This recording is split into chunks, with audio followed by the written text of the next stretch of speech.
वो माफिया का शासन खत्म हुआ है, भय का वातावरण खत्म हुआ है। और मुझे लगता है सरकार ने ऐसा कोई वर्ग नहीं है जिसके लिए योजनाएं न चलाई हों। केंद्र सरकार की तमाम योजनाएं थी जो नहीं चल पा रही थी जब तक अखिलेश जी का शासन था। 2017 में योगी आदित्यनाथ के मुख्यमंत्री बनते ही वो सारी योजनाएं यहाँ की जनता को मिलने लगी। माँ बहन बेटियाँ सुरक्षित निकलने लगी हैं और एक जो बड़ा भारी एक वर्ग था जो माफिया कह के कहलाता था, भले ही वो किसी भी क्षेत्र में हो, उसका अंत हो गया है। तो एक बहुत बड़ा माहौल तैयार हुआ जिसकी वजह से लगातार जनता का विश्वास हम पर बना हुआ है। इतना बेहतर हो चुका है उत्तर प्रदेश, इतने एयरपोर्ट हैं, इतने एक्सप्रेस वे हैं और उससे कनेक्टिविटी बढ़ गई, व्यापार बढ़ गया, निवेश बढ़ गया, लोगों को रोजगार मिल गया। मुझे लगता है 2027 में भी योगी आदित्यनाथ जी की सरकार थंपिंग मेजॉरिटी से जनता के आशीर्वाद और विश्वास से वापसी करेगी। योगी आदित्यनाथ की सरकार सभी वर्गों से जो वादे किए थे उस पर खरा उतरी है। राष्ट्रवादी सरकार है, लोकहित पे कार्य करने की सरकार है। ब्राह्मण समुदाय का विश्वास और आशीर्वाद योगी आदित्यनाथ की सरकार पर लगातार बना हुआ है। जो लोग भ्रम की स्थिति फैलाने की कोशिश करते हैं वो 2027 में फिर मुंह की खाएंगे। उत्तर प्रदेश में मुख्यमंत्री योगी आदित्यनाथ को पूरे 9 साल हो गए। अब इन 9 सालों में उत्तर प्रदेश में योगी सरकार के राज में क्या क्या बदलाव हुए हैं और क्या क्या विकास हुआ है, इन्हीं सब मुद्दों पे बातचीत करने के लिए इस वक्त हमारे साथ मौजूद हैं भाजपा प्रवक्ता हीरो वाजपेयी।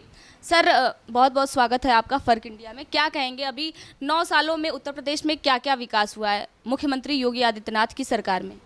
देखिए, मुझे लगता है कि अगर आप ये फ़र्क आपको तब पता महसूस होगा कि 2017 से पहले जब आप देखेंगे और उसका तुलनात्मक जब जानकारी लोगों तक पहुंचती है कि सपा शासन में क्या था, उससे पहले बसपा शासन में क्या था और योगी आदित्यनाथ जी के मुख्यमंत्री बनने के बाद क्या बदलाव आया है।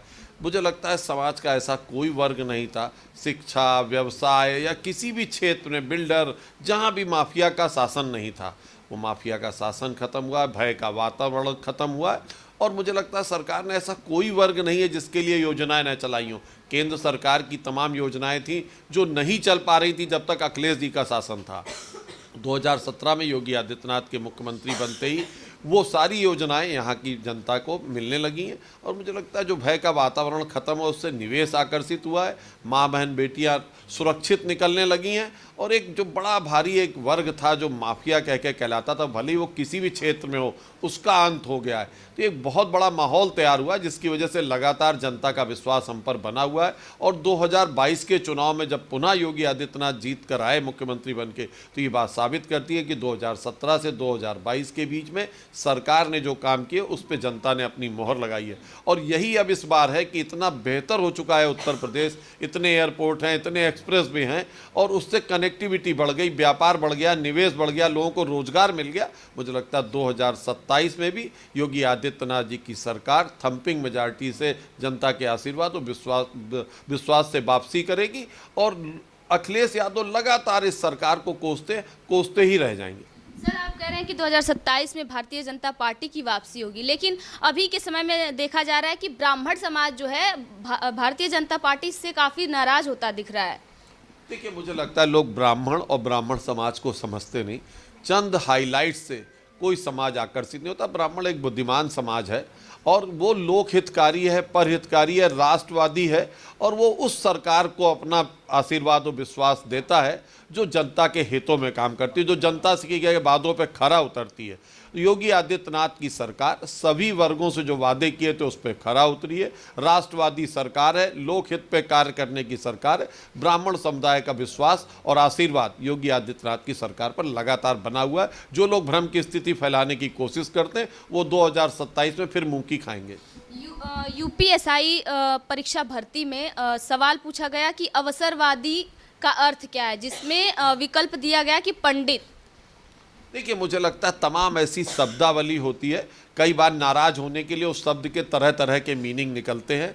होना नहीं चाहिए, किसी की भी आस्था और विश्वास से ठेस नहीं पहुंचनी चाहिए और इस तरह का कोई भी सवाल बच्चों के मन में नहीं आना चाहिए। हमारी आने वाली पीढ़ियों के मन में इस तरह की बातें नहीं आनी चाहिए। सरकार इसका ख्याल रखेगी। जिन लोगों ने प्रश्न पत्र बनाया, जांच हो रही है और जो दोषी पाए जाएंगे उनके खिलाफ कार्रवाई भी होगी। पर इससे ये मानना कि ब्राह्मण जो है वो अपना मत समाजवादी पार्टी को दे देगा, ब्राह्मण अपना मत किसी और पार्टी को दे देगा। ब्राह्मण देखिए राष्ट्रवादी है, राष्ट्र हितकारी है, लोक हितकारी है, परहितकारी है।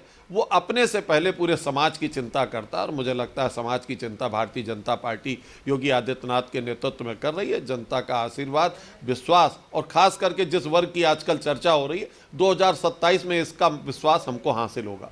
यूपीएसआई भर्ती परीक्षा मुद्दे पर मुख्यमंत्री योगी आदित्यनाथ ने विपक्ष पे हमला करते हुए कहा कि ये वही लोगों की चाल तो नहीं ना जो भगवान कृष्ण और श्री राम को नहीं मानते हैं, तो वो ऐसा क्यों कह रहे हैं, जबकि सरकार तो आप ही लोगों की है, तो ये पेपर वगैरह तो आप ही लोगों के निगरानी में बनते होंगे, तो फिर दूसरों पे क्यों इस तरीके से हमला करना, कटाक्ष करना? देखिए, मुझे लगता है तमाम जो लगातार हमारी सरकार रहने से, अखिलेश यादव का लगातार चुनाव दर चुनाव हारने से उनका विश्वास डगमगा गया। वो इस तरह की चर्चा करते। और जहाँ तक रही पेपर सेट करने के बाद, पेपर कई एजेंसियाँ मिलकर बनाती हैं, उस पेपर को कोई भी सरकार बैठकर चेक नहीं करती। माना जाता है कि अध्यापक हैं, इन्होंने एक विधिवत पेपर बनाया होगा। पेपर लीक होने की समस्या से तमाम बार सरकारें जूझती थी, इसलिए तमाम एजेंसियों से बनाकर कौन सा पेपर कहाँ दिया जाएगा, इसकी सूचना लास्ट में लगती है। और मुझे लगता है जो कुछ भी हुआ है ये अतीत में है, इस पर जांच हो रही है, जो पाया जाएगा उससे पूछा जाएगा, कार्रवाई होगी। पर मुझे लगता है इस शब्द से जितना बड़ा लोग मन बना लिए हैं कि ये समाज नाराज होकर समाजवादी पार्टी को वोट दे देगा, ऐसा कतई नहीं है। 2027 में ब्राह्मण मतों का भारतीय जनता पार्टी की तरफ जब माना जाता है कि लगातार झुकाव चला आ रहा है और लगातार इस वर्ग का आशीर्वाद हमको मिल रहा है, 2027 में पुनः योगी आदित्यनाथ के नेतृत्व में इस वर्ग का विश्वास और आशीर्वाद हमारे साथ बना रहेगा। एलपीजी गैस की किल्लत को लेकर सड़कों से लेकर सोशल मीडिया पर देखा जा रहा है कि अलग अलग तरह की वीडियो, और लोग कह रहे हैं कि एलपीजी गैस नहीं मिल रही है, लेकिन वहीं दूसरी तरफ देखा जा रहा है कि केंद्र सरकार हो गई या फिर राज्य सरकारें कह रही हैं कि एलपीजी गैस की कोई किल्लत ही नहीं है, सब परिस्थितियाँ सामान्य हैं। तो किसे सच माना जाए? वो जो वीडियो सामने आ रही है, जो आम जनता कह रही है, उसको सच माना जाए या फिर सरकारों की बातों को? देखिए, जो लोग वीडियो बना रहे हैं, किसी भी लाइन का वीडियो बना लेने के बाद उसके नीचे जब लिखा जाता है उससे लोग समझते हैं गड़बड़। ये बात पक्की है कि युद्ध हो रहा है, चीज़ें घबराहट में, चीज़ों की कमी होना स्वाभाविक है। पूरे विश्व में गैस, पेट्रोल, डीजल की दिक्कत हो रही है, पर जहां सरकारें कह रही कि हमारे पास पर्याप्त भंडार है, कयास की स्थिति न बनाइए। पर ये मैं मानता हूं जिसका सिलेंडर ख़त्म हो चुका वो विचलित होगा, पर जिसके यहाँ 1 और 2 है वो चाहता है तीसरा ले लें।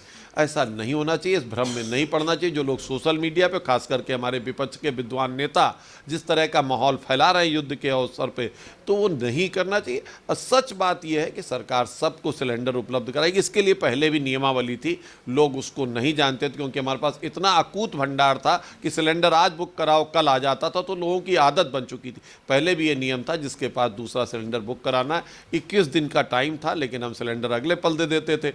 अब सरकार ने उस लिमिट को बढ़ाकर 25 दिन कर दिया। लोगों ने बात उठाई कि शादी ब्याह वालों के जो माहौल है उनको सिलेंडर कैसे मिलेगा। इसके लिए भी पहले नियमावली थी कि जिसको सिलेंडर चाहिए वो डीएसओ के यहाँ एप्लीकेशन देगा, जितने सिलेंडर वो मांगेगा उतना डीएसओ उसको फलानी एजेंसी, जिस एजेंसी में आदेश करेगा वहाँ से उपलब्ध होंगे। ये तमाम नियमावली थी, लेकिन इतनी प्रचुर मात्रा में गैस थी जिस वजह से इस नियमावली को लोग नज़रअंदाज करते थे या जानकारी नहीं रखते थे। जब स्थितियां ऐसी बनी कि नियम के अनुसार गैस दी जाएगी, तो मुझे लगता है लोगों में थोड़ी पैनिक हुआ है, लेकिन इस पैनिक की कोई ज़रूरत नहीं। विपक्ष के बहकावे में सोशल मीडिया में कुछ ऐसे ब्लॉगर हैं, अकाउंट चलाते हैं जो वहम फैलाते हैं, इस वहम से दूर रहना चाहिए। सबको पर्याप्त मात्रा में गैस उपलब्ध होगी। और अभी आपने देखा होगा इंडस्ट्रीज को भी गैस उपलब्ध होने लगी है। तमाम इंडस्ट्री जहाँ पर गैस से ही चलता था वो गैस वहाँ उपलब्ध होने लगी है। 2017 से पहले देखा जाता था कि जगह जगह पे कर्फ्यू या फिर भगदड़ मच जाती थी।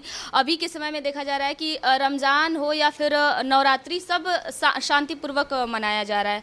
तो योगी सरकार ने ऐसी क्या रणनीति अपनाई जिससे अभी के समय में शांति हो गया है? दोनों त्यौहार, दोनों धर्मों के त्यौहार एक साथ शांतिपूर्वक मनाए जा रहे हैं।